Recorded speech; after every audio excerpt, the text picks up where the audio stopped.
Баршаңызға сәлем, менің арнама қош келдіңіздер.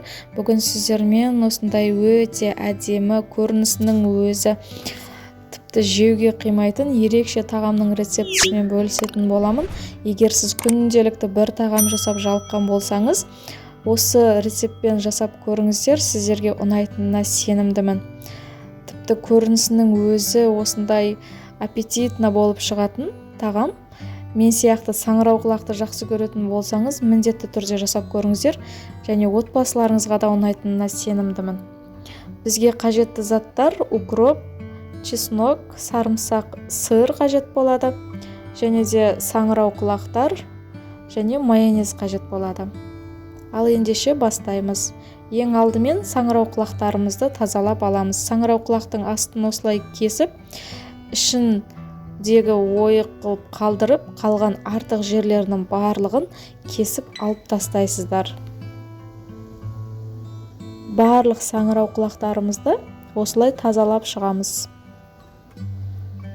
Достар, егер сіздер де мен сияқты саңырауқұлақты жақсы көретін болсаңыздар, міндетті түрде осы рецептпен жасап көріңіздер. Өте бір ерекше болып шығады, дәмінің өзі сондай керемет болып шығады. Осылай видеода көрсетілгендей етіп, барлық саңырауқұлақтардың тазалап алыңыздар ішін барлығын. Енді саңырауқұлақтың осылай сабақтарын бөлек аламыз, оларды қазір тураймыз, ал қалған жерлерін мен мусорға тастаймын. Бұны уже қолданбаймыз. Қалған сабақтарының барлығын алып, видеода көрсетілгендей етіп, ұсақтап турап аламыз осылай. Және укропымыздың үстіне қосамыз. Енді чесноктарымызды тураймыз. Мен 3 түс чеснок қостым. Чесноктарымызды да ұсақтап турап аламыз.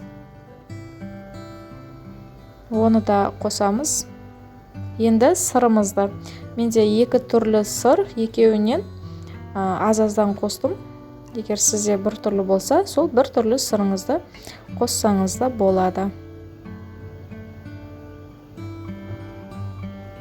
Міне сырымызды араластырып алдық. Енді мен сырдың жартысын қосамын, ал жартысын алып қаламын бетіне себуге. Енді тұзымызды қосып, жақсылап араластырып аламыз.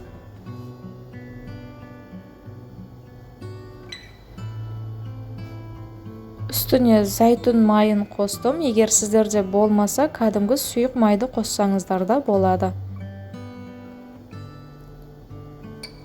Майонезімізді қосамыз. Мен барлық ингредиенттерді мөлшерін описаниеде қалдырып кететін боламын. Сол жерге қарап жасаңыздар.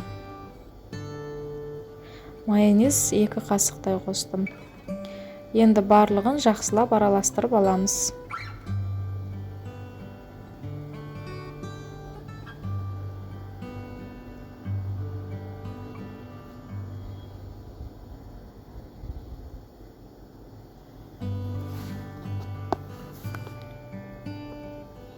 Барлығын жақсылап араластырып алдық. Енді формамызды майлап дайындап аламыз да. Дайындап алған начинкамызды саңырауқұлақтарымыздың ішіне салып шығамыз.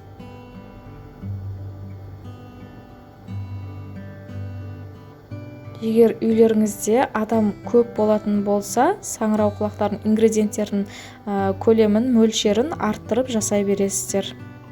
Осылай барлық саңырауқұлақтарымызға ішіне начинкасын салып аламыз және формамызға орналастырып аламыз.